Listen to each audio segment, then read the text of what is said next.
It's a pleasure to see all of you here at the Learning Center of Senior Citizens Incorporated. I'm Roger Smith, Director of the Learning Center.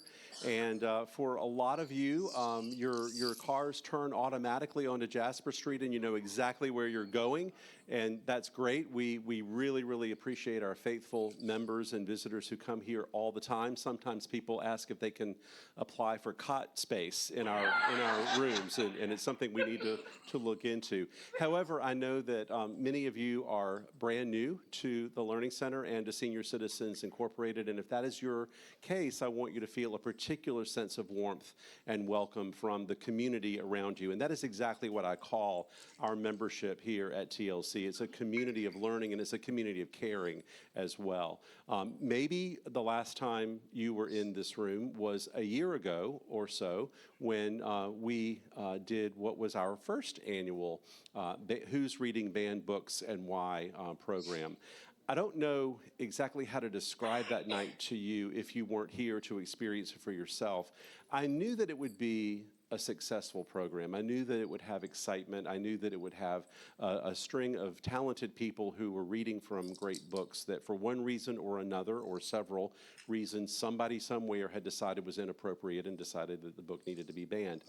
But there was something about that evening that added up to a bit more than just the sum of its parts. There was some kind of electricity in the room. I don't know if it's that we felt like we were doing something naughty, or if we were just kicking up our heels and saying that we could read what we want to read. But whatever the reasons, it was really a wonderful time. And I know I'm building up a lot of expectations for tonight at my own peril, but nevertheless, I trust that that the readers who have stepped forward to share with us a few minutes of why a certain title means something to them, and then to spend a couple of extra minutes reading from that text. I don't know, there's something about the power of the written word and the spoken word as well that I'm going to trust is going to bring that same kind of magic. And before we get the ball rolling, I want to issue a couple of thank yous.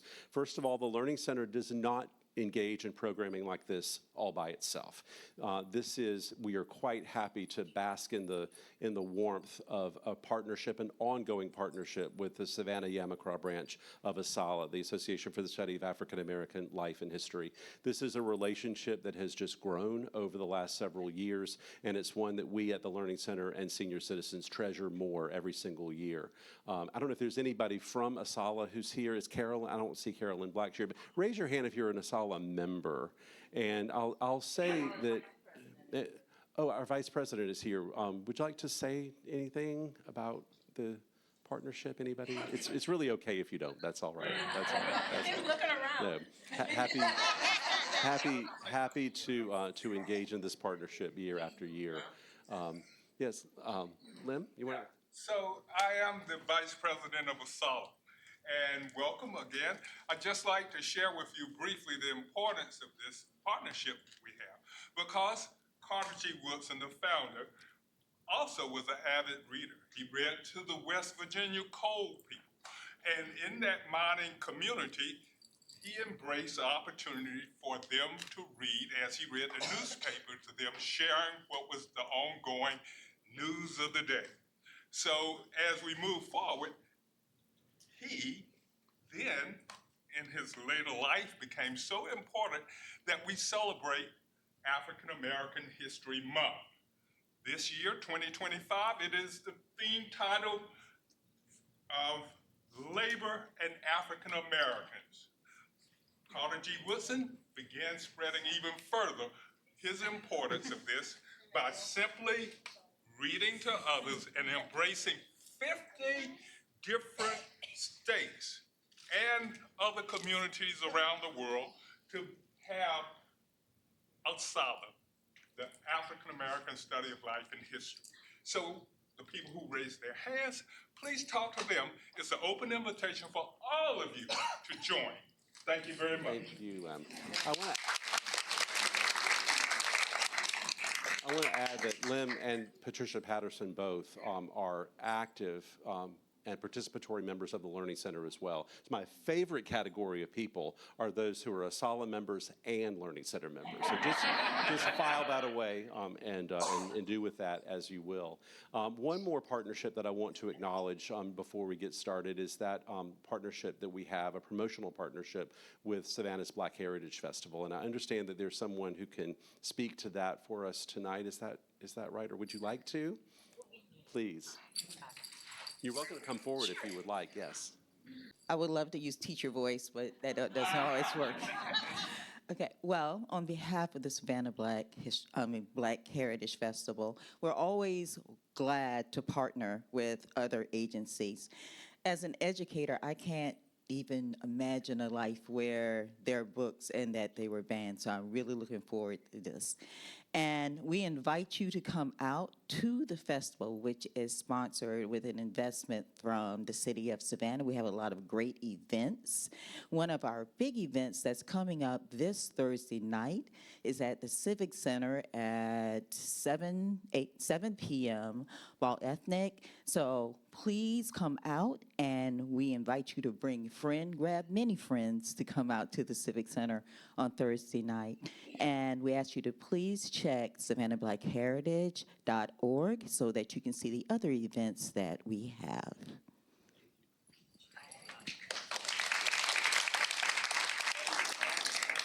All right, so this is what you came for. We have a number of readers.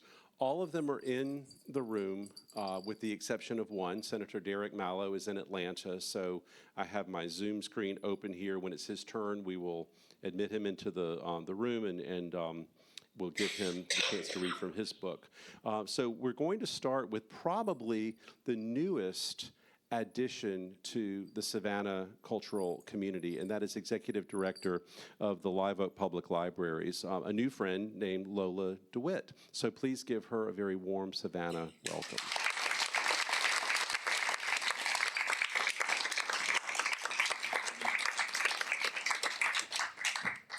So I'm reading from Roll of Thunder, Hear My Cry by Mildred D. Taylor.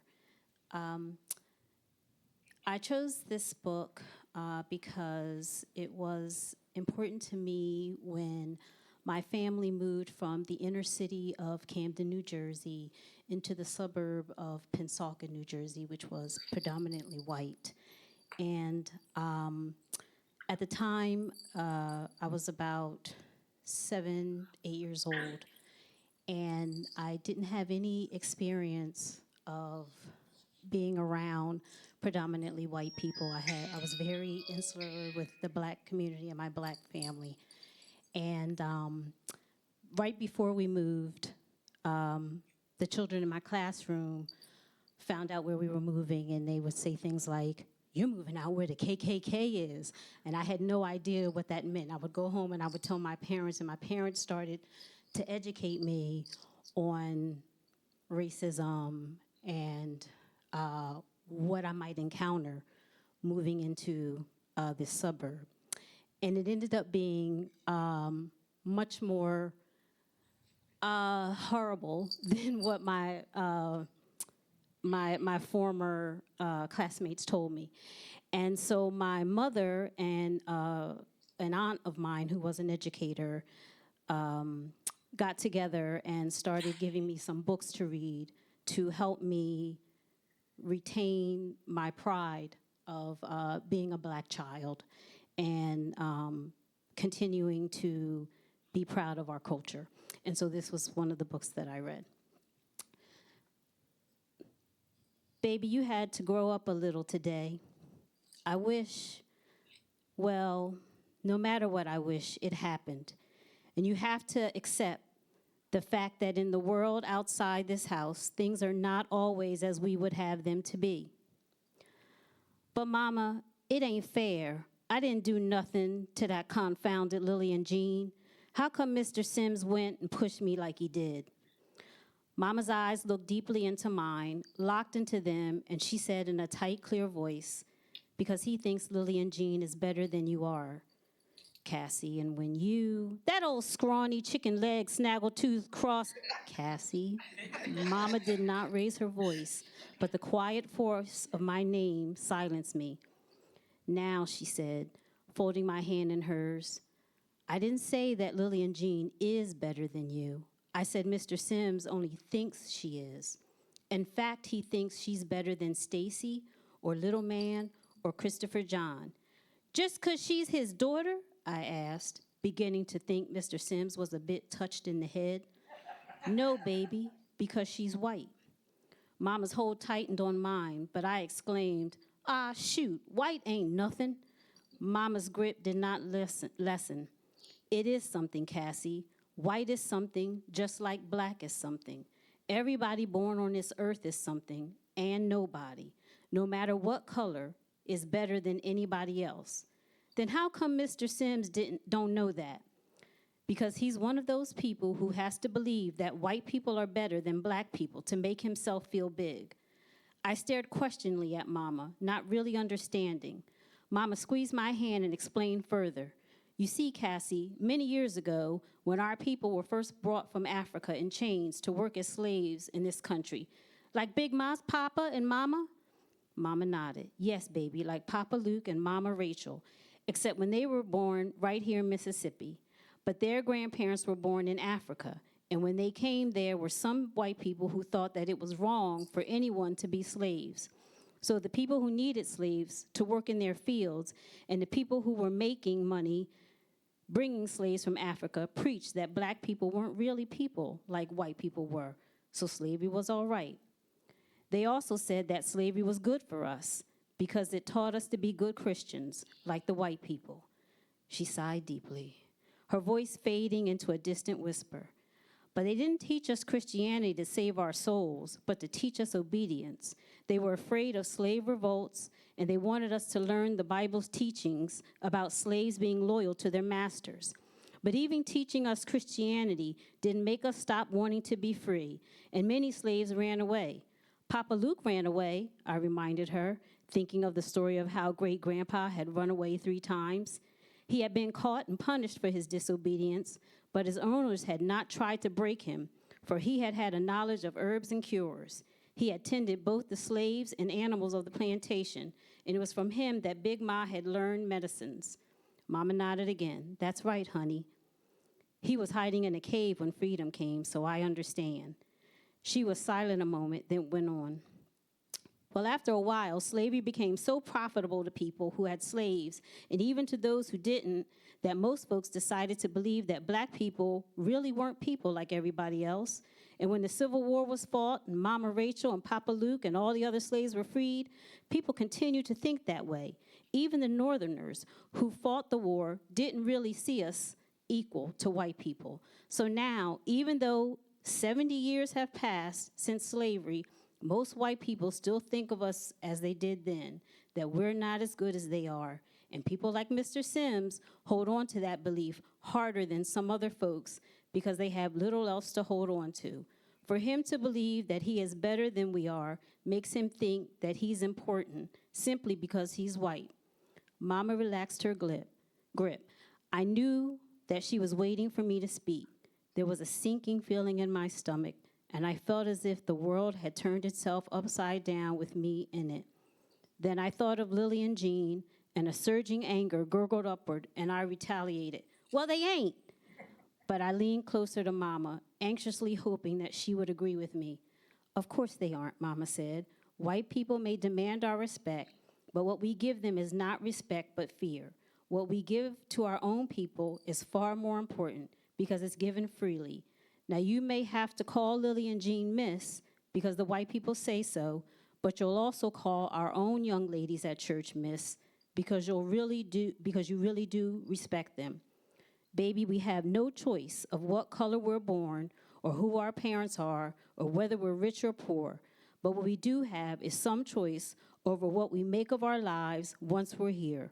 Mama cupped my face in her hands, and I pray to God you'll make the best of yours. She hugged me warmly and then motioned me under the covers. All right.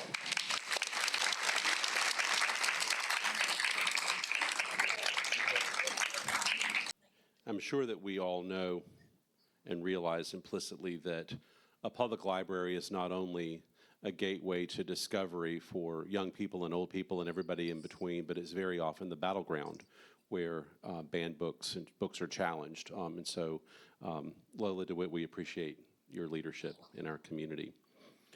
All right. Wade Herring is an attorney, a partner with Hunter McLean law firm here in Savannah. And associations come about in the darndest ways in Savannah, I'll bet you know. He and I were at a cocktail party together. It was actually a memorial reception. And I was telling him about what was going on at the Learning Center and telling him about the banned books program. And he said, I know a little something about that. And the next thing you know, he's on our list of readers. I'm going to let him tell you the story. So thank you, Roger. The summer I was between 7th grade and 8th grade, my grandmother had died, and we had inherited some books from her. And I read back to back that summer For Whom the Bell Tolls and Grapes of Wrath. And so that summer, although I was in Macon, Georgia, I was transported to the Civil War in Spain. And I was transported to Oklahoma and then California during the Great Depression. And I was completely blown away by that experience. Now, are Grapes of Wrath and For Whom the Bell Tolls age appropriate for a 7th grader? I don't know. And if I read them today, of course, my perception and my understanding would be different. But I've always had a great love of historical fiction as well as history because of the way it allows you to go someplace else and to understand it. The book I'm reading from is City of Thieves by David Benioff. David Benioff is most famous for being the showrunner and writer for Game of Thrones. But before he became famous because of Game of Thrones, he was a writer and he wrote City of Thieves. City of Thieves is set in the siege of Leningrad, previously St. Petersburg, now once again St. Petersburg, but set during the siege of Leningrad during World War II from 1941 to 1944. It is the deadliest siege in the history of humankind. Over 800,000 civilians died in that city alone during that siege. For some basis of comparison, World War II casualties, military casualties for the United States were around 450,000. In the city of Leningrad alone, 800,000 people died. Many of them died of starvation, and one of the reasons they died of starvation is because the Soviet government censored information about what was getting ready to happen. It's been most recently banned in Cobb County, and so I recently wrote the Cobb County Board of Education to ban the books. Let me just read you briefly from my letter. Banning books is inconsistent with American liberty and contrary to the First Amendment protections of the Constitution. Totalitarian states like Nazi Germany or the Communist Soviet Union banned books. Slave owners in the American South prohibited their human property from possessing books and learning how to read. Whenever and wherever book banning occurs, it is motivated by power, control, and fear. Freedom-loving Americans do not ban books. Cobb County, Georgia should not be known, as it is now throughout the world, as a place that bans books. When I was growing up in Macon, my parents taught me, you are known by the company you keep. Nazis, communists, and slavers are not good company for you to keep. That's part of the letter. Here's the excerpt. And again, it's fiction, but it's all accurate. St. Petersburg is always cold in the wintertime. It was especially cold that first winter of the siege.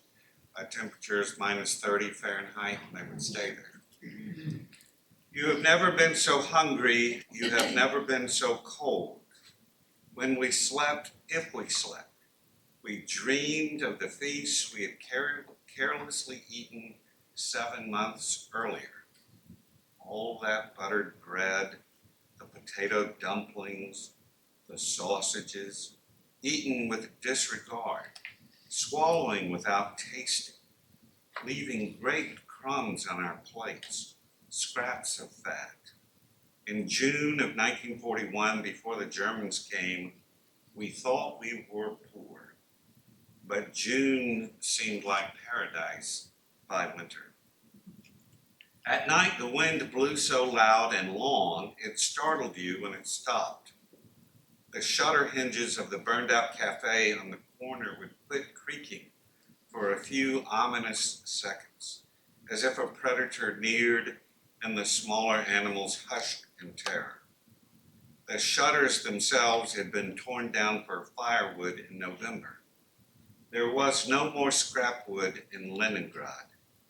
Every wood sign, the slats of the park benches, the floorboards of shattered buildings, all gone and burning in someone's stove. The pigeons were missing too, caught and stewed in melted ice from the Neva. No one minded slaughtering pigeons. It was the dogs and cats that caused trouble. You would hear a rumor in October that someone had roasted the family mutt and split it 4 ways for supper. We'd laugh and shake our heads, not believing it, and also wondering if dog tasted good with enough salt. There was always still plenty of salt. Even when everything else ran out, we had salt. By January, the rumors had become plain fact. No one but the best connected could still feed a pet, so the pets fed us. There were 2 theories on the fat versus the thin. Some said that those who were fat before the war stood a better chance of survival. A week without food would not transform a plump man into a skeleton. Others said skinny people were more accustomed to eating little and could better handle the shock of starvation. I stood in the latter camp, purely out of self-interest. I was a runt from birth, big-nosed, black-haired, skin scrubbed with acne. Let's admit, I was no girl's idea of a catch. But war made me more attractive.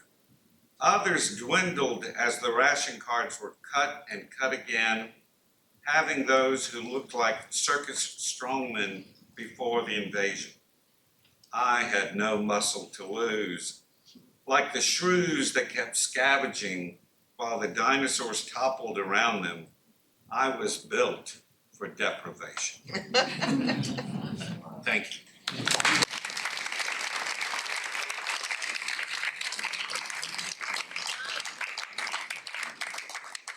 I've got to give a little more credit where credit is due. The idea for this format is actually something that Wanda Lloyd, my friend who's coming to the stage right now, learned about in, I believe it was in Jacksonville, Florida, and she translated all the great things that that organization did to make our success last year what it was, and then, of course, we're following that same format this year. But I want to say something a little bit more about Wanda. She is the creator and the conduit for so many good things that happen here at the Learning Center and in our community at large. I'm proud to call her my friend. I'm very happy that she is a member of the Advisory Council of the Learning Center. And her book, which she tells me to stop talking about because it's 5 years old now, but I don't want to because today, congratulations, right? To my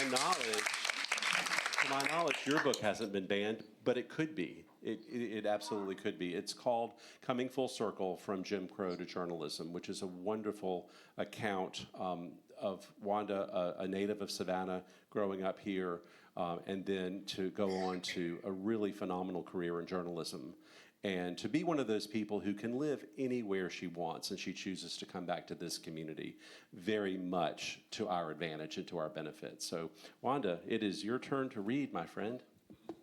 Roger only said that stuff because I really didn't want to read, and I was trying to get out of it. My book is Rosa by Nikki Giovanni, illustrated by Brian Collier.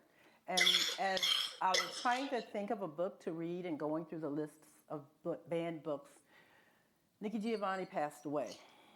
And I had met Nikki Giovanni first in 1971 at Spelman College when I was a senior in college, and she came on campus to be a writer in residence. We were all so young. She was so young. She was probably 22, 23 years old. And I always admired her poetry. She is my favorite poet, and I still listen to her poetry when I walk my dog because it's just inspiring.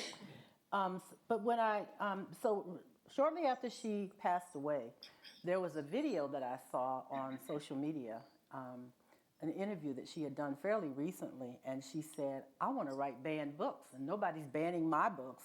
I feel it an honor if my books are banned. And one of her friends, a writer friend of hers, about 2 weeks later, sent her a T-shirt that said, I write banned books. She had it on in the video.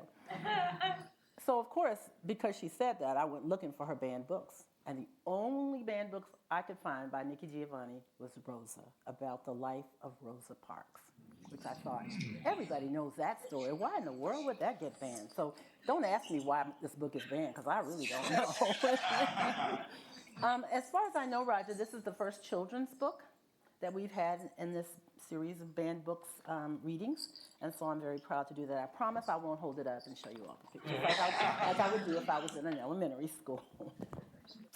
I'm going to go to the middle of the book and read to the end. The beginning of the book just sets it up and says Rosa Parks was a seamstress in Montgomery, Alabama, and that she was on her way home, and she said in the book she really wasn't all that tired. She just didn't want to move. She had lots of reasons for not moving. And then it goes on to talk about the aftermath of her arrest. And so this begins on the bus. Mr. Blake, the driver, had just called the police because she refused to give up her seat to a white person. As Mrs. Parks sat waiting for the police to come, she thought of all the brave men and women, boys and girls, who stood tall for civil rights. She recited in her mind the 1954 Brown versus Board of Education decision, in which the United States Supreme Court ruled that separate is inherently unequal. She sighed as she realized she was tired, not tired from work, but tired of putting white people first, tired of stepping off sideways to let white people pass, tired of eating at separate lunch counters and learning at separate schools. She was tired of colored entrances, colored balconies, colored drinking fountains, and colored taxis. She was tired of getting somewhere first and being waited on last. Tired of separate, and definitely tired of not equal. She thought about her mother and her grandmother and knew they would want her to be strong. She had not sought this moment, but she was ready for it. When the policeman bent down to ask, Auntie, are you going to move? All of the strength of all of the people through all those many years joined in her. Rosa Parks said no. Joanne Robinson was at the Piggly Wiggly when she heard of the arrest. She had stopped in to purchase a box of macaroni and cheese. She always served macaroni and cheese when she baked red snapper for dinner. A sister member of the Women's Political Council approached her just as she reached the checkout lane. Not Mrs. Parks, Mrs. Robinson exclaimed. She then looked furtively around.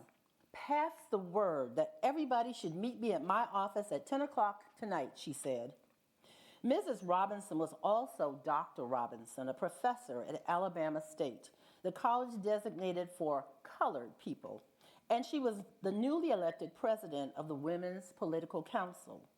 She rushed home to put dinner on the table, cleaned up the kitchen, and put the kids to bed. She kissed her husband goodbye and hurried to the college. It was dark when they finally gathered. The 25 women first held hands in prayer in hopes that they were doing the right thing. After all, they were going to use the stencil maker, printer, and paper of Alabama State without permission. If they were caught at the college, they all could be arrested for trespassing. But they were working to undermine a vicious law. They decided they would stand under the umbrella of courage Rosa Parks had offered, keeping off the reins of fear and self-disgust. The women quickly formed groups to carry out each task. Making the stencils was the most difficult because the machine keys had to be struck very hard so that the letters would be clearly readable. If a mistake was made, the whole page had to be thrown out. It took a lot of concentration. The posters read, "No riders today. Support Mrs. Parks. Stay off the buses. Walk on Monday." The women made enough posters for almost every citizen of color in Montgomery. The next morning, as people read the posters, they remembered the joy they felt when the Supreme Court declared that separate was not equal. They were sure that once the highest court in the land had spoken, they would not be treated so badly, but that was not the case. Soon after the ruling, Emmett Till, a 14-year-old boy in Money, Mississippi, was viciously lynched. At his funeral, more than 100,000 people mourned with his mother. She left his casket open, saying, "I want the world to see what they did to my boy." Now, only weeks after his killers were freed, Rosa Parks had taken a courageous stand. The people were ready to stand with her. They came together in a great mass meeting, the Women's Political Council, the NAACP, and all the churches. They needed someone to speak for them, to give voice to the injustice. Everyone agreed that the Reverend Martin Luther King Jr. would be ideal. "We will stay off the buses," King intoned. "We will walk until justice runs down." Did I hit the wrong thing, Roger? Okay. "We'll walk until justice runs down like water and righteousness like a mighty stream." And the people walked. They walked in the rain. They walked in the hot sun. They walked early in the morning. They walked late at night. They walked at Christmas, and they walked at Easter. They walked on the 4th of July. They walked on Labor Day. They walked on Thanksgiving, and then it was almost Christmas again. They still walked. People from all over the United States sent shoes and coats and money so that the citizens of Montgomery could walk. Everyone was proud of their nonviolent movement, and the sole force that bound the community together would sustain many marches for the years of the struggle that were to come. On November 13th, 1956, almost a year after the arrest of Rosa Parks, the Supreme Court of the United States ruled that segregation on buses, like segregation at schools, was illegal. Segregation was wrong. Rosa Parks said no so that the Supreme Court could remind the nation that the Constitution of the United States makes no provision for second-class citizenship. We are all equal under the law, and all are entitled to protection.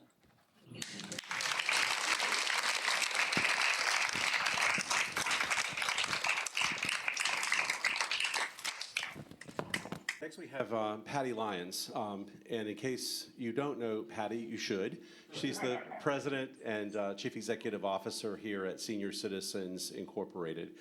Patty has been in her position for nearly 30 years, serving this community through this organization whose mission is very simple, and that is to help people age successfully.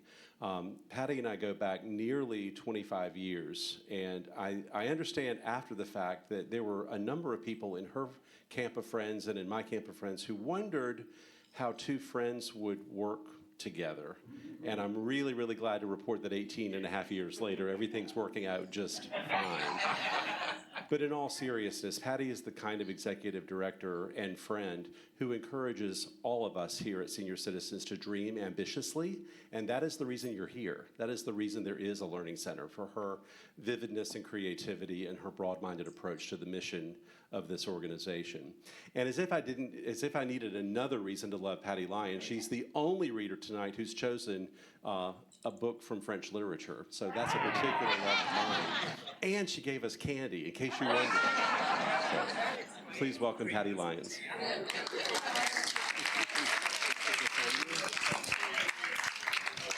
Yes, my banned book, as you can tell, is The Three Musketeers by Alexandre Dumas. It was written in 1844, where it was very quickly banned by the Catholic Church for being extremely subversive. I think it's because in this story, the villain is Cardinal Richelieu, who was the top member of the Church of the Catholic faith. And so I think because he was the one that was causing all the trouble and having spies and people were being murdered, I think that's why the Catholic Church banned it. But nevertheless, the ban lasted for 122 years. It wasn't unbanned by the Catholic Church until 1966. In 2015, Canada banned it, as did several U.S. public schools for being explicitly sexual. Now, I want to tell you, the book has a little bawdiness, but it is not sexually explicit, but I hope that doesn't mean you won't read the book. So The Three Musketeers tells the story of actually a fourth person, which is D'Artagnan.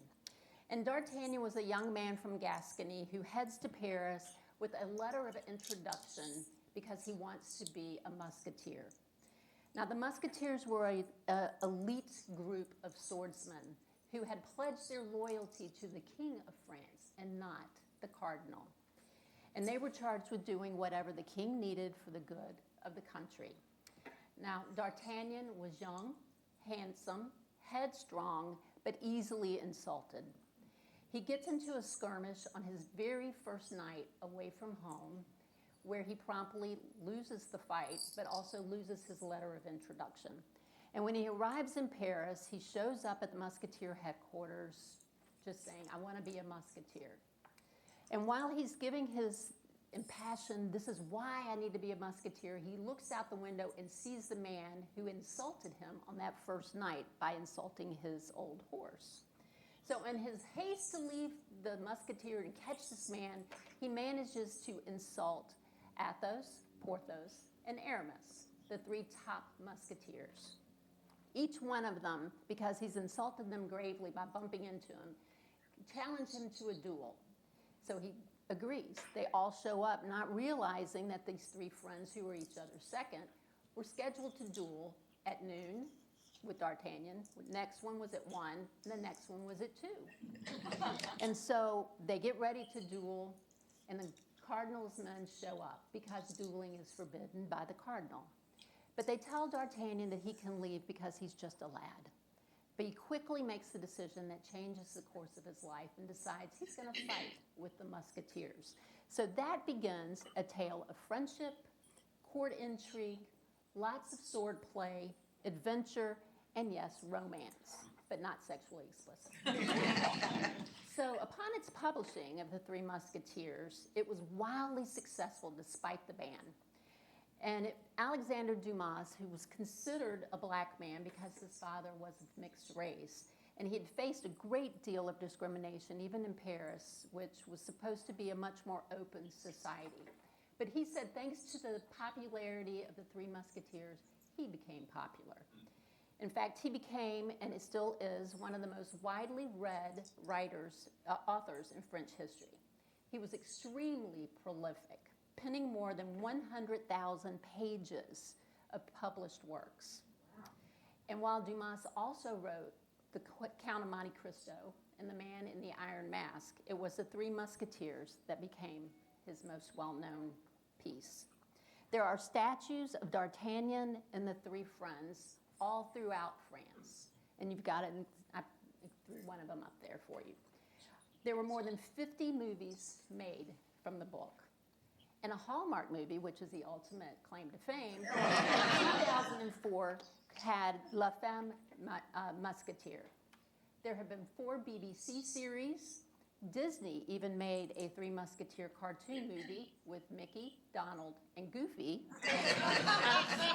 And of course, Disney, who loved the book, usurped the Musketeers for his own Mouseketeers. There are video games of the book, including Pokemon's The Swords of Justice.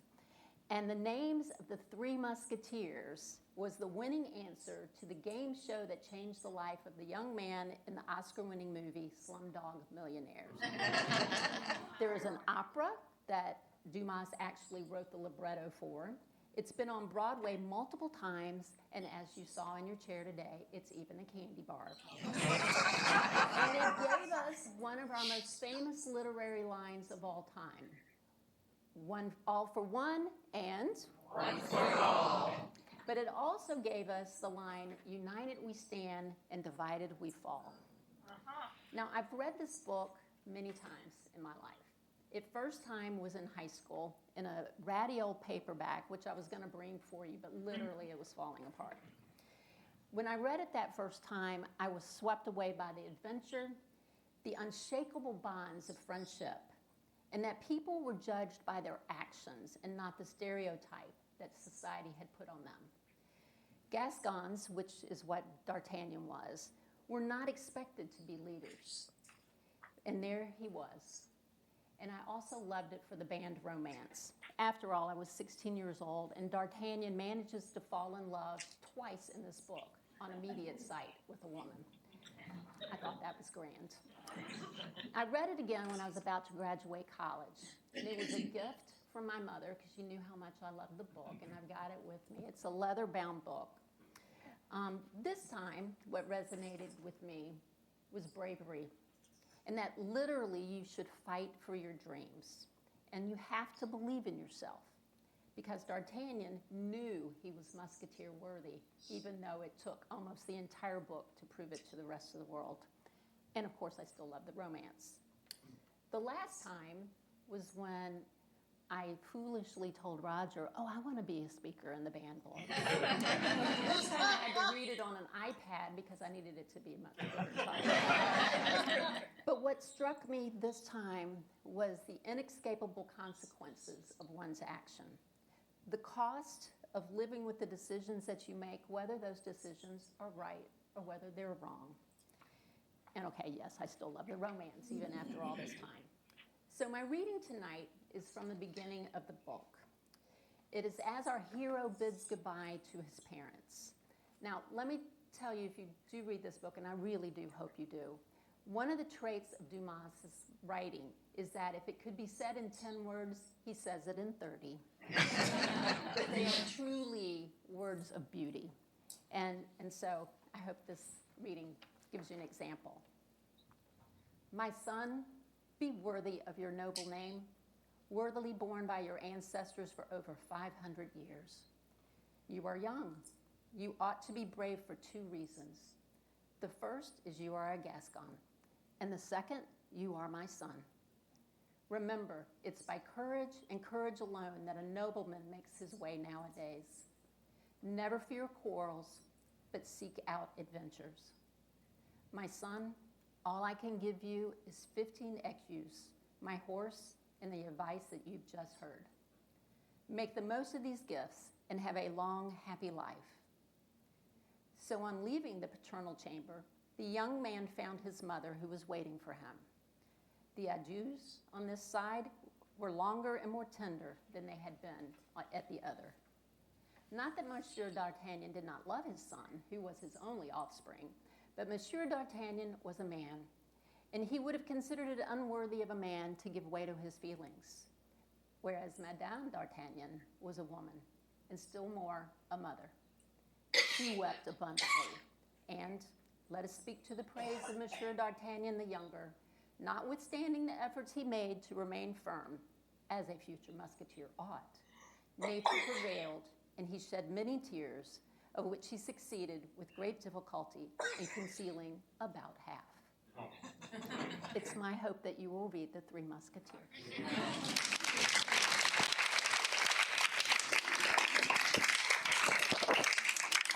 Our next reader is the one who's going to be reading in absentia. It's Senator Derek Mallow, who is in Atlanta in the legislative session right now. And he's been in our Zoom waiting room, waiting patiently, I hope, for a little while now. And Senator Mallow is going to be reading from All American Boys, and I'll let him do the intro for himself. Are you all set?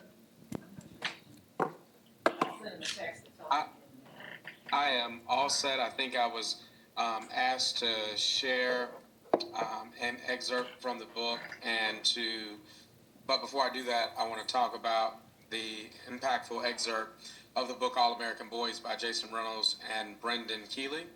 And so this banned book captures the themes of race, injustice, and the personal experience of the characters. One of the most powerful moments in the book, All American Boys, is when one of the main characters, Rashad, one of the protagonists, reflects on the trauma of being a victim of police brutality and the complexities of identity and perception. His thoughts reveal the emotional weight of living in a society where race and ethnicity divides and the racial divides affect our everyday living, making readers confront the reality of systemic racism. And when I think about race in society and race in America, it is hard to say that the issues of race have been resolved when you then see the resurgence of, for example, the Ku Klux Klan, who recently held a meeting between Kentucky, Ohio, and Tennessee in a tri-state conference.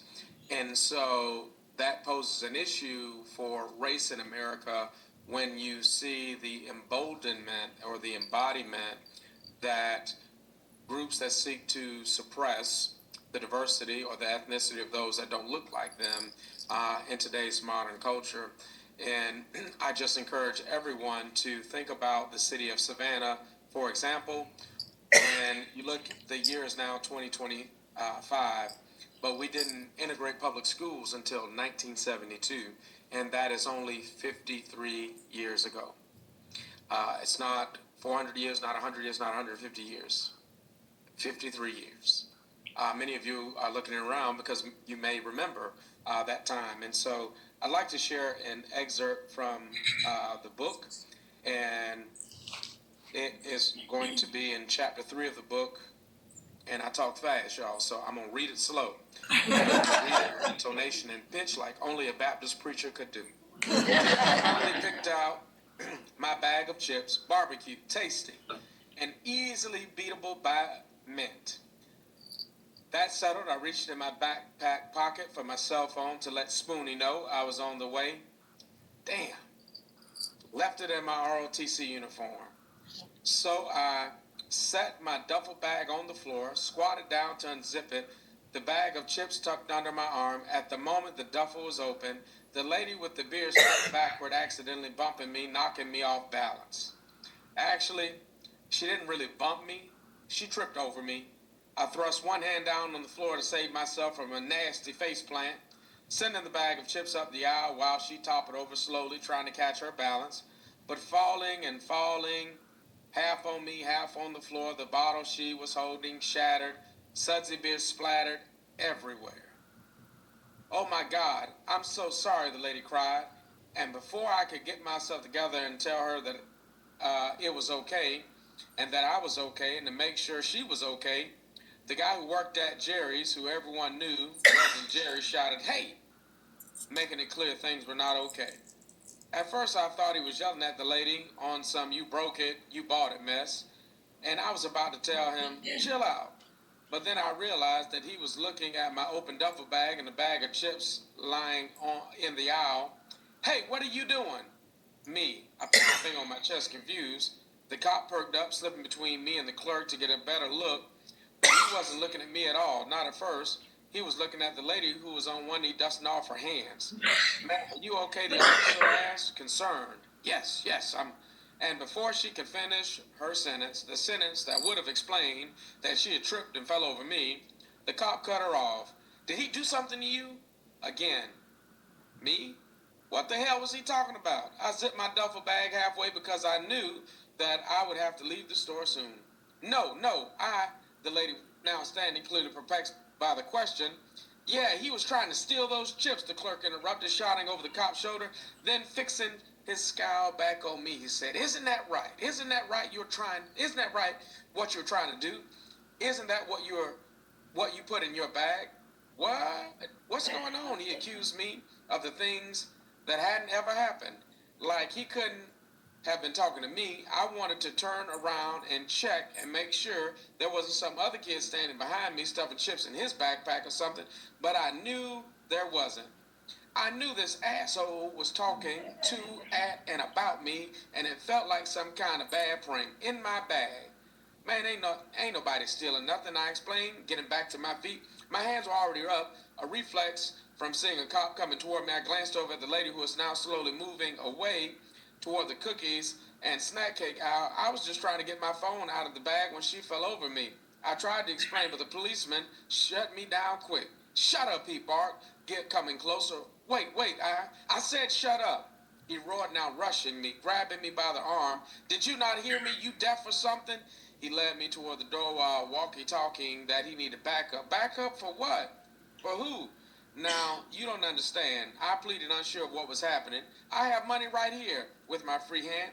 I reached into my pocket to grab the dollar I had designated to pay for those stupid chips, but before I could even get my fingers on the money, the cop had knotted me up in a submission hold, my arms twisted behind me, pain searing up my shoulders. He shoved me through the door and slammed me to the ground, face first. Hurt so bad, the pain was a color white, and a crunching sound in my ear as bones in my nose cracked. After he slapped the cuffs on me, the metal cutting into my wrist, he yanked at my shirt and pants, searching me. I let out a wail, a sound that came from somewhere deep inside, one I had never made before, coming from a feeling I had never felt before. My initial response to the terrible pain was to move, not to try to escape or resist, but just move.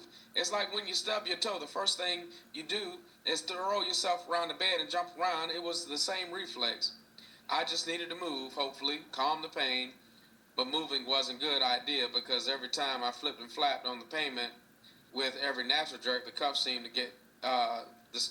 to tighten, and worse, and I caught another blow, a fist in the kidney, a knee in the back, a forearm to the back of the neck. Oh, you want to resist? You want to resist? The cop kept saying, pounding me. He asked if he expected me to answer, but I couldn't. And if I could have, I would have told him that I didn't want to resist. Plus, I was already in handcuffs. I was already stuck.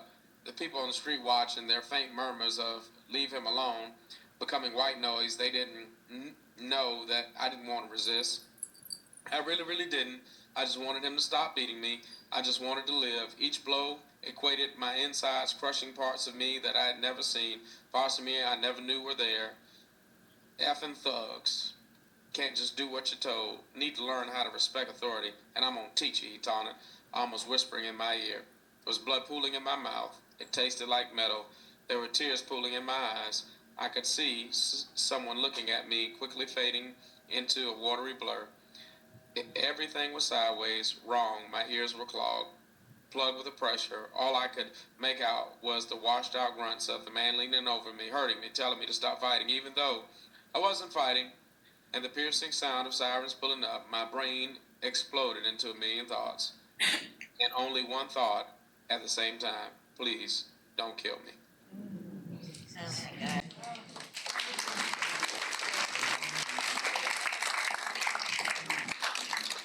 don't know if you can hear the applause in the room, but I think your selection definitely hit a chord.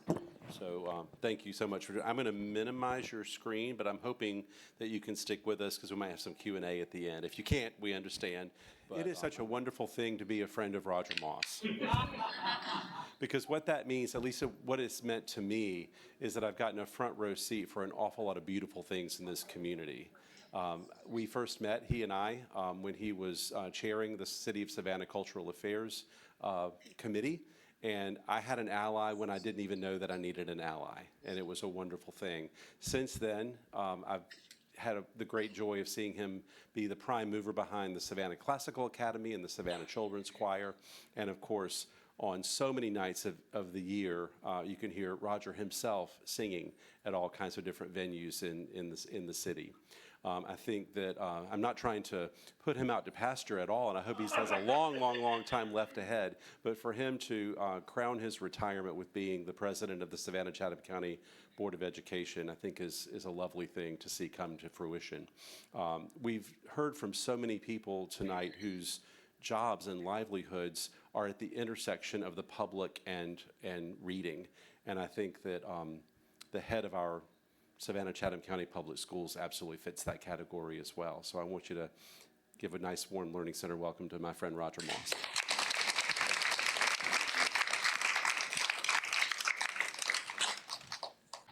So, got to talk about Roger for a minute. So, when I first moved to Savannah, I was on the Cultural Affairs Commission. Roger was at the Georgia Historical Society. Growing up, I hated history. Hated it. I went to one lecture of Roger Smith, and I fell in love with history. So you guys are so honored to have him at this organization.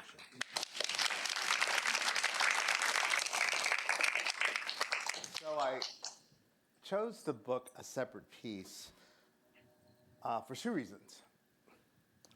One, it's a coming-of-age story, but it's a coming-of-age story set in backdrop of World War II. It is a story about friendship. It's a story about forgiveness, but it's also a story about war. I remember losing my best friend right after I graduated from college. I remember that feeling. I also remember fearing that my brothers would be drafted for the Vietnam War. So this book, back then, and in fact, I read it when I was in high school, and I can't believe it's banned now. I'm going to tell a quick story. So, yes, we have book banners that come to our board meetings. We were doing a presentation at a certain group. I'm not going to tell you the group, and we were talking, and they were just going on, and one of my compatriots on the school board said, "So, would you like us to ban the Bible?" I'm like, "Oh, of course not." And afterwards, one of the ladies came up to me, and she goes, she read some excerpt from Beloved, and she goes, "So, that's not in the Bible." I said, "Have you read Song of Solomon?"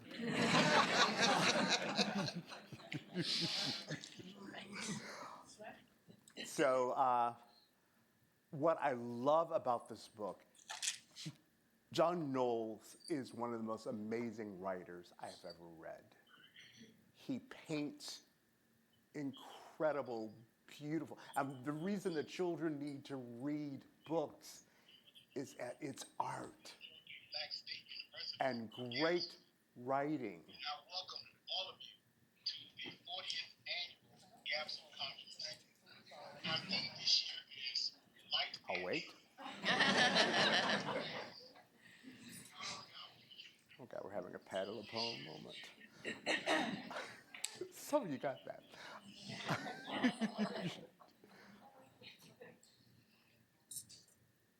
So, in this excerpt, he talks about what the world is like in a time of war. For me, this moment, 4 years is a moment in history, was the war. The war was and is reality for me. I still instinctively live and think in its atmosphere. These are some of its characteristics. Franklin Delano Roosevelt is the President of the United States, and he always has been. The other two eternal world leaders are Winston Churchill and Joseph Stalin. America is not, never has been, and never will be what the songs and poems call it, a land of plenty. Nylon, meat, gasoline, and steel are rare. There are too many jobs and not enough workers. Money is very easy to earn, but rather hard to spend because there isn't much to buy. Trains are always late and always crowded with servicemen. The war will always be fought very far from America, and it will never end. Nothing in America stands still for very long, including the people, who are always either leaving or on leave. People in America cry often. 16 is the key and crucial and natural age for a human being to be. And people of all other ages are arranged in an orderly manner ahead of and behind you as a harmonious setting for the 16-year-olds of the world. When you're 16, adults are slightly impressed and almost intimidated by you. This is a puzzle, finally solved by the realization that they foresee your military future, fighting for them. You do not foresee it. To waste anything in America is immoral. String and tinfoil are treasures. Newspapers are always crowded with strange maps and names of towns, and every few months the earth seems to lurch from its path when you see something in the newspaper, such as the time Mussolini, who had almost seen one of the eternal leaders, is photographed hanging upside down on a meat hook. Everyone listens to news broadcasts 5 or 6 times every day. All pleasurable things, all travel and sports and entertainment and good food and fine clothes are in very shortest supply. Always were and always will be. There are just tiny fragments of pleasure and luxury in the world. And there is something unpatriotic about enjoying them. All foreign lands are inaccessible except to servicemen. They are vague, distant, and sealed off as though behind a curtain of plastic. The prevailing color of life in America is a dull, dark green called olive drab. That color is always respectable and always important. Most other colors risk being unpatriotic.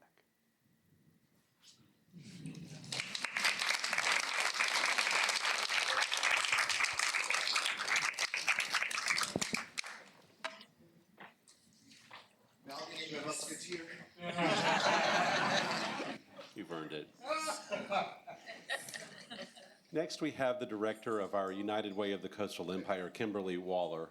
I'm so delighted to welcome her to this stage. You may or may not know that Senior Citizens Incorporated is a proud United Way agency, and we are just one of so many examples of the fantastic work that the United Way does in our community and indeed across our country.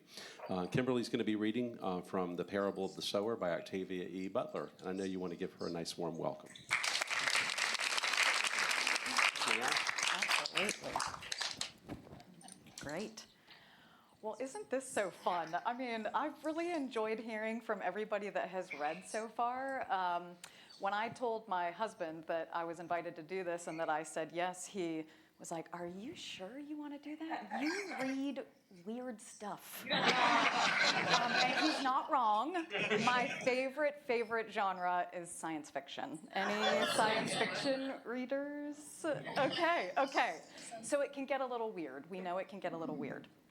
But Octavia Butler is a science fiction writer who is just phenomenal. If you have not read any of her stuff, she has such an array of really different books that she's written: time travel, futuristic, intergalactic travel, aliens. I mean, it's like some weird stuff. But the consistent themes are always around race, gender, power dynamics, social justice. And it's just a really cool way to take what can oftentimes not be considered a social justice genre and make it one, because she's just that cool. So what I'm going to do is I have a little bit of information about Octavia Butler, and then a little bit of a book overview. My husband said to leave out the universe travel, so I don't have a sentence on that, but there is universe travel in this book in case that's something that makes you feel intrigued. And then I have I had 2 really short passages, but I've called an audible on myself, and I have a third one because one of my team members is here, and we've worked on something that this passage resonated with me. And so because she's here, I wanted to read that too. So Octavia Butler, she was truly a groundbreaking science fiction writer known for her exploration of race, gender, power, and societal issues. Her work including novels like Kindred, which is one of her more well-known ones. It got turned into a movie and TV show, and then Parable of the Sower. There's a second book after this one too. She has so many other wonderful, wonderful novels. Often tackled complex themes such as survival, inequality, human evolution, and power structures. Butler's writing broke barriers in the science fiction genre, historically very dominated by white male authors, and she is the first African-American woman to win the Hugo and Nebula Awards, which are pretty important awards, and she won those for her science fiction work. Her influence extends beyond literature. She did a lot of teaching and inspired a lot of writers and young leaders and thinkers to examine the intersection of science fiction and social justice, which is just, again, not something you hear all the time. And her work continues to resonate as a powerful tool for understanding human struggles and envisioning alternative futures. Sometimes I think science fiction and the way that she writes can help people kind of come to terms with some of the world that we live in different and unique ways, because it's not our world, it's a different world, so it gets you thinking. So a really quick overview about her book, Parable of the Sower. It's set in a dystopian United States, ironically, in 2024. But it was written in 1993, published in 1993, where climate change, growing wealth inequality, and corporate greed have caused society to crumble. That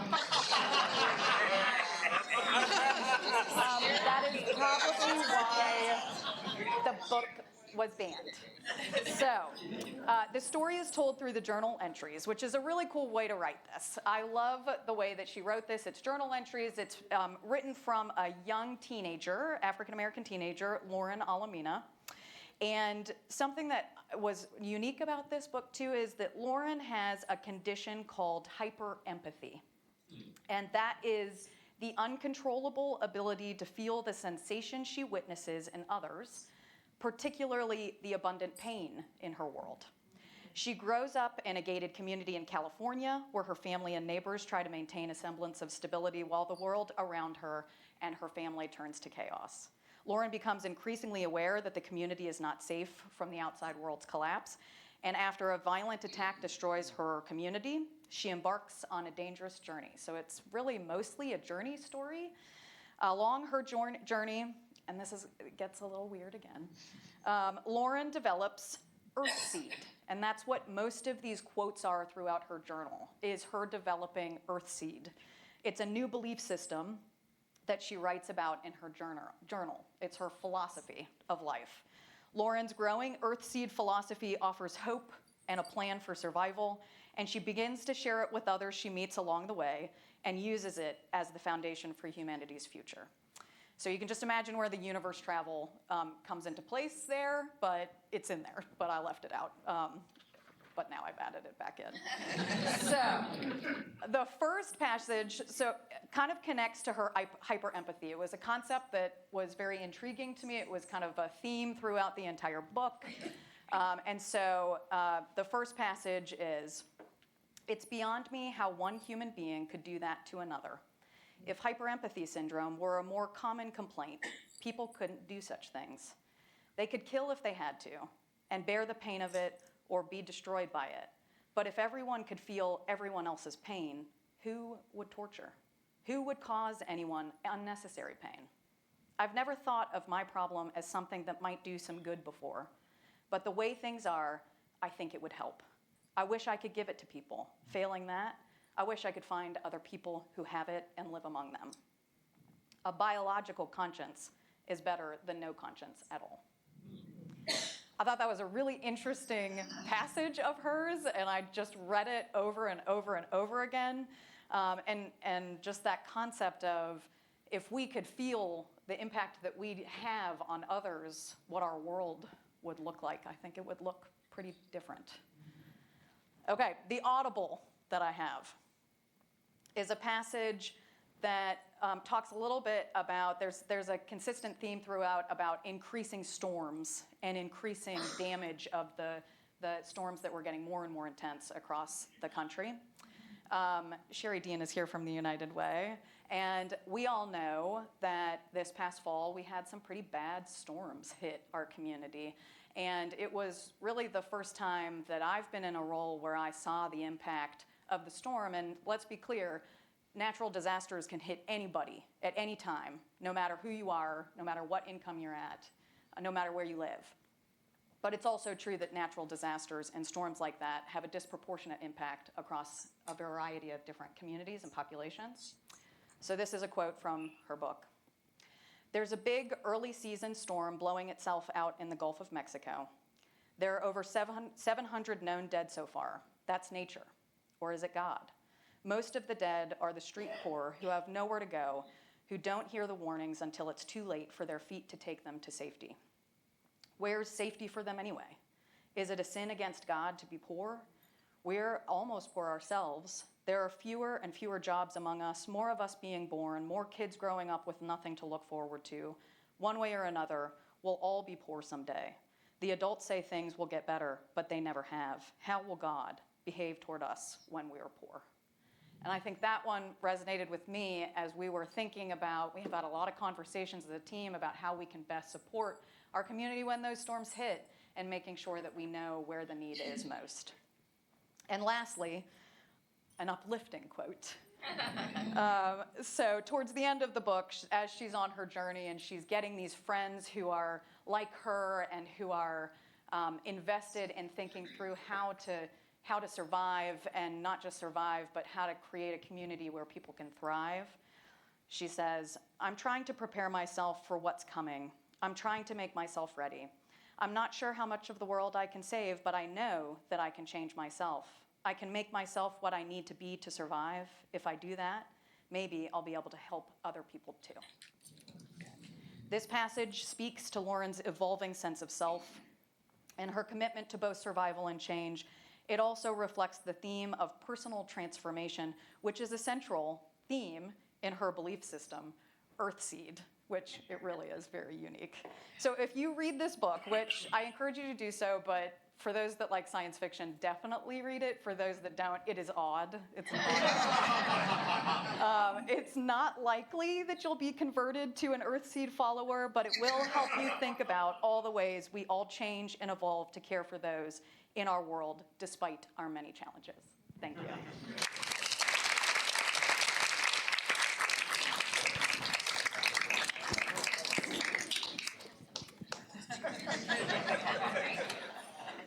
A brief commercial message about Octavia E. Butler. If this is a new name for you, a familiar name, it seems to me there's a growing interest in this author. And we here in Savannah and at Georgia Southern University are very fortunate to have, I think, a growing national voice about Octavia E. Butler in the form of one Georgia Southern literature professor. His name is Kendra Parker. And she taught just a short 3-week course on Octavia Butler in this very room a couple of summers ago, and credits her work with our members as a real force in her completing a book on Octavia Butler that's coming out in April. And I'm proud to say that that Kendra has requested, and I said yes immediately, to do the Savannah release of her book in May here at the Learning Center. So we have some Octavia Butler talent right here in our community. Patricia Ann West, Pat West, is probably the newest arrival on the Learning Center scene, but the person I have known the longest. What a joy it has been in the past 2 or 3 months to reconnect with Pat West. I'm going to date both of us, my friend, if that's all right. Pat and I were both teachers back in the early 90s, and we were both accepted in the same class of 1993, which by my calculation is now 32 years ago. She was 14 and I was 12. But it was a project called the Coastal Georgia Writing Project, which was our local version of the National Writing Project from the University of California at Berkeley. What a transformational summer that was for us as teachers of writing and as writers in our own right as well. So I am just so gratified that Pat has entered so joyfully into the life of the Learning Center. She is Professor Emerita from Savannah State University, but that doesn't even begin to tell the story of all that she brings to this community. And we're going to hear from Pat reading from Beloved.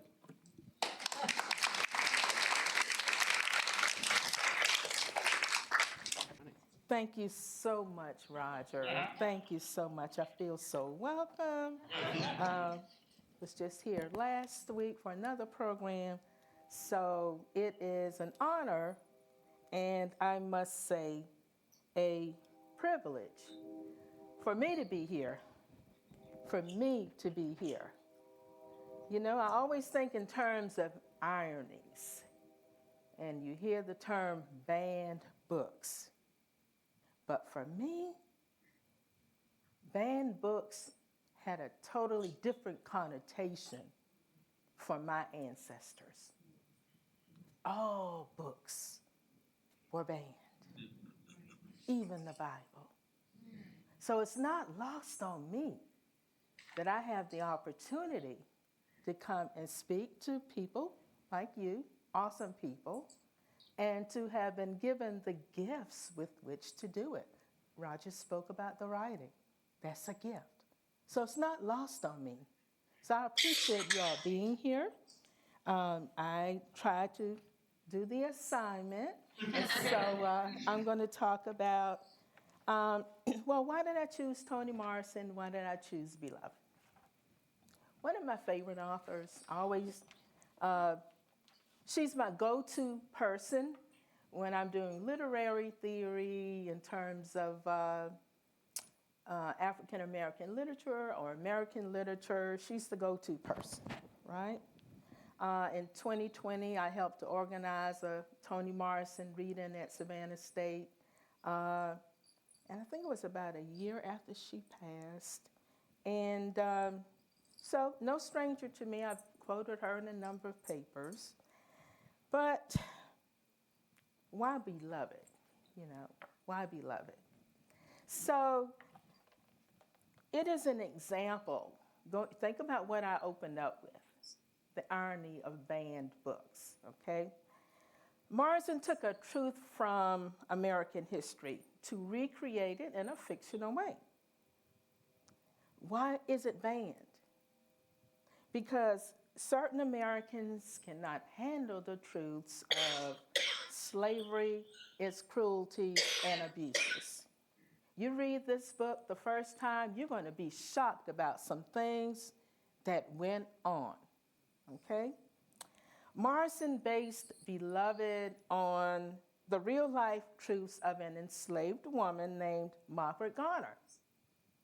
Mother of 4 and pregnant at the time, she escaped in 1856, just a year before my great-great-grandmother was born, enslaved across the bridge.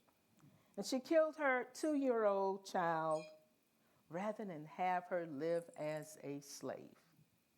She couldn't get to the others because the patrollers had already made it into the cabin and caught them, okay? So picture that.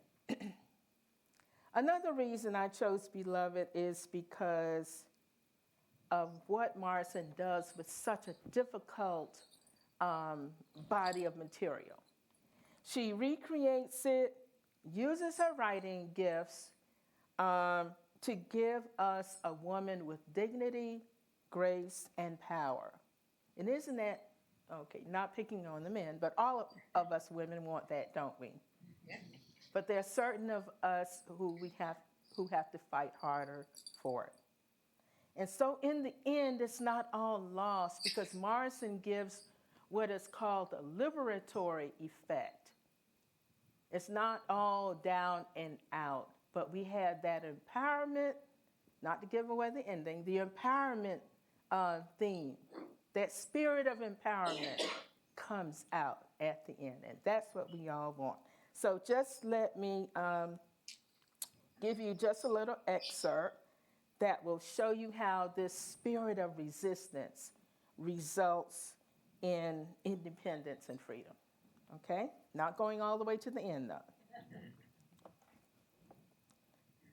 Beloved, she my daughter. She mine. See, she come back to me of her own free will, and I don't have to explain a thing. I didn't have time to explain before because it had to be done quick. Quick. She had to be safe, and I put her where she would be. But my love was tough, rough, and she back now. I knew she would be. Paul D. ran her off, so she had no choice but to come back to me in the flesh. I bet you, baby Suggs, on the other side helped too. I will never let her go. I'll explain to her, even though I don't have to, why I did it. How if I hadn't killed her, she would have died, and that is something I could not bear to happen to her. When I explain it, she'll understand because she understands everything already. I'll tend her as no mother ever tended a child, a daughter. Nobody will ever get my milk no more except my own children. I never had to give it to nobody else. And the one time I did, it was took from me. They held me down and took it. Milk that belonged to my baby. Nan had to nurse white babies and me too because man was in the rice. The little white babies got it first and I got what was left. Or none. There was no nursing milk to call my own. I know what it is to be without the milk that belongs to you. To have to fight and holler for it, and to have so little left. I'll tell beloved about that. She'll understand. She my daughter. The one I managed to have milk for and to get it to her even after they stole it, after they handled me like I was the cow. No, the goat. Back behind the stable because it was too nasty to stay in with the horses. But I wasn't too nasty to cook their food or take care of Mrs. Garner. I tended her like I would have tended my own mother if she needed me. If they had let her out the rice field because I was the one she didn't throw away. I couldn't have done more for that woman than I would of my own ma'am if she was to take sick and need me. And I'd have stayed with her till she got well or died. And I would have stayed after that, except Nan snatched me back. Before I could check for the sign, it was her, all right. But for a long time, I didn't believe it. I looked everywhere for that hat. Stuttered after that. Didn't stop it till I saw Haley. Oh, but that's all over now. I'm here. I lasted, and my girl come home. Now I can look at things again because she's here to see them too. After the shed, I stopped. Now in the morning, when I light the fire, I mean to look out the window to see what the sun is doing to the day. Does it hit the pump handle first or the spigot? See if the grass is gray, green, or brown, or what. Now, I know why baby Suggs pondered color her last years. She never had time to see, let alone enjoy it before. She took her time to finish with blue, then yellow, then green. She was well into pink when she died. I don't believe she wanted to get the red. I understand why, because me and beloved outdid ourselves with it. Matter of fact, that of her pinkish headstone was the last color I recall. Now, I'll be on the lookout. Think what spring will be for us. I'll plant carrots just so she could see them, and turnips. Have you ever seen one, baby? A prettier thing God never made. White and purple with a tender tail and a hard head. Feels good when you hold it in your hand and smells like the creek when it floods, bitter but happy. We'll smell them together, beloved, beloved, because you mine, and I have to show you these things and teach you what a mother should. Beloved Toni Morrison.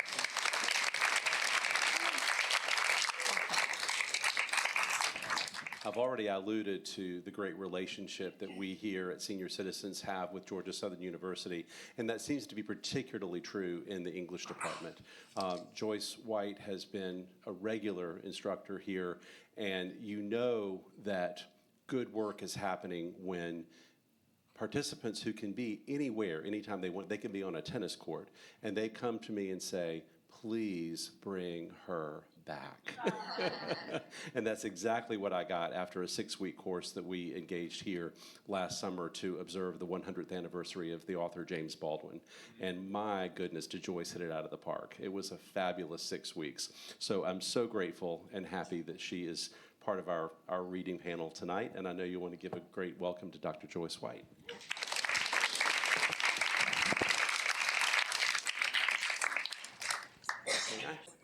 As a literature professor, banned books has been a part of my life. Literature is a part of my life. It's what I do. But banned books really started and sparked my love for literature.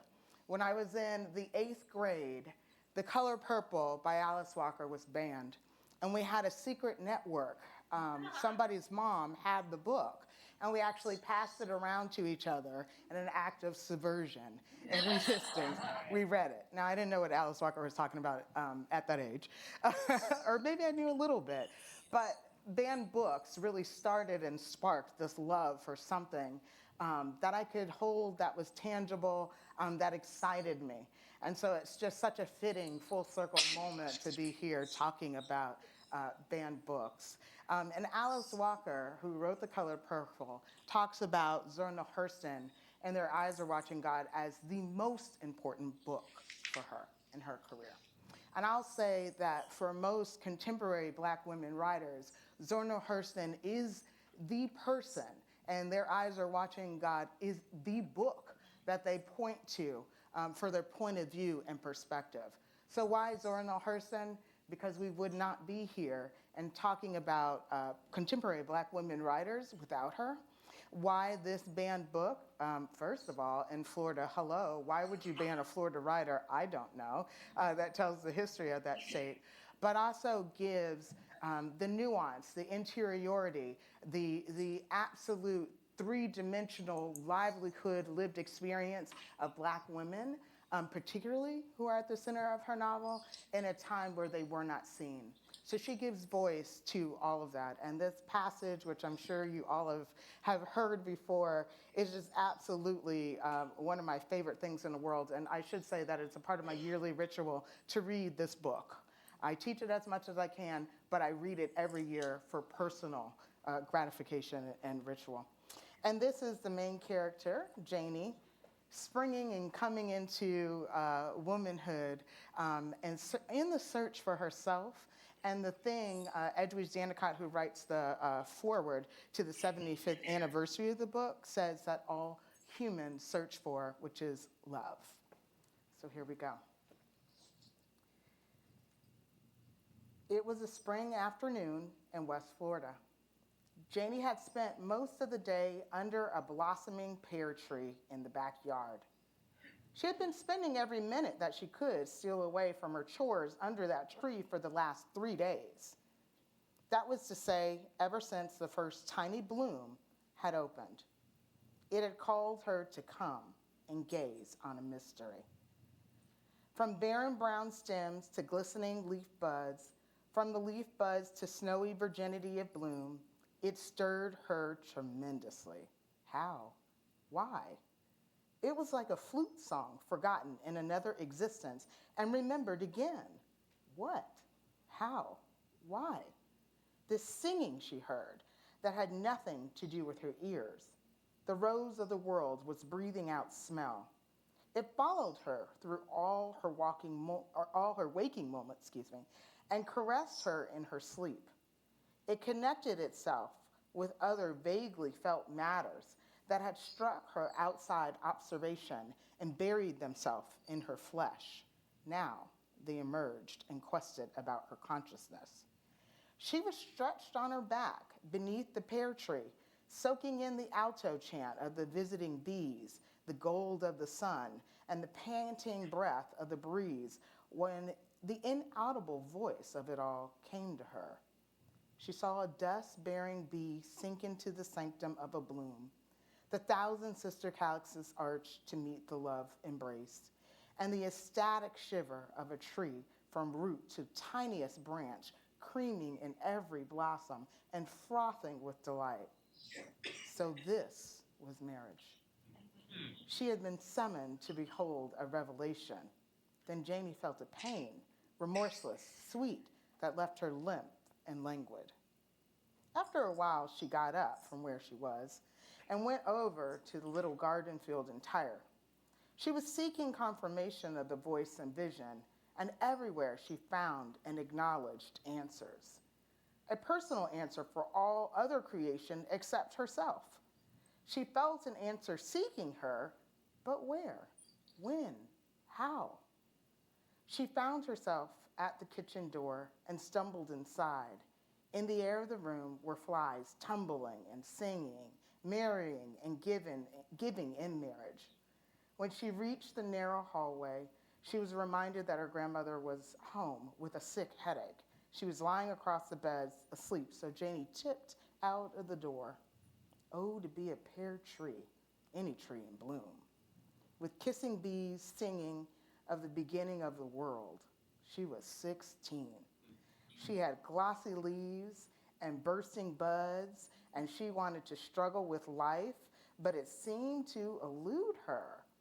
Where were the singing bees for her? Nothing on the place, nor in her grandmother's house, answered her. She searched as much of the world as she could from the top of the front steps, and then went on down to the front gate and leaned over to gaze up and down the road, looking, waiting, breathing short and impatient, waiting for the world to be made. I would have done it. So we've reached the end of another banned book event here, and I hope that you have made a list of the books that you want to look into. I also hope that your imagination has been stirred to maybe ask some more questions of some of our readers. In the interest of time, and believe me, I've seen plenty of even great meetings like this begin to splinter when it goes on a little bit too long. But I wonder if I could ask all of our readers just in the next 30 seconds here or so to stand up in front of the audience, A, to be thanked one more time, but B, to put yourselves up here for any audience members who want to come forward and to ask some individual questions. So while that's going on, let's give all of our readers another big round of applause and thanks. Yeah, and I'm going to bring...